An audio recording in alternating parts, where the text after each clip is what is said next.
খালি পাথর প্রতিমা বিধানসভায় পথশ্রী 2, পথশ্রী 3 এবং পথশ্রী 4 গত 3 বছরে 297 কিলোমিটার গ্রামীণ রাস্তা আমাদের সরকার, মামাটি মানুষের সরকার, কেন্দ্র সরকারের কোনো সাহায্য ছাড়া 145 কোটি টাকা খরচা করে এই পাথর প্রতিমার ব্লকে এবং বিধানসভায় করেছে 15টা অঞ্চল।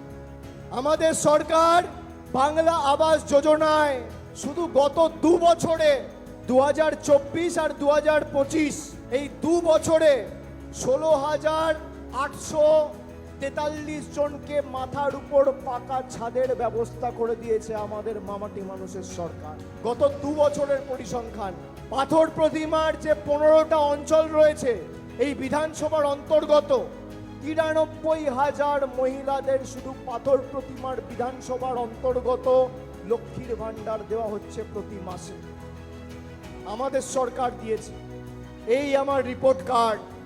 খাদ্যসাথী প্রকল্পে 3 লক্ষের উপর লোকেদের বিনামূল্যে খাবার পৌঁছে দিয়েছে আমাদের সরকার। কৃষক বন্ধু প্রকল্পে প্রায় 70,000 কৃষক উপকৃত হয়েছে। যুবসাথী আজ থেকে 1.5 মাস আগে ঘোষণা করেছে বাজেটে, আর 15 দিন আগে টাকা পেয়ে গেছে। পাথর প্রতিমা বিধানসভা থেকে 21 থেকে 40 বছরের মধ্যে 16,608 জন যুবক যুবতীরা মাসে 1500 টাকা করে ডাইরেক্ট ব্যাংক ট্রান্সফারের মাধ্যমে ইতিমধ্যে উপকৃত হয়েছে।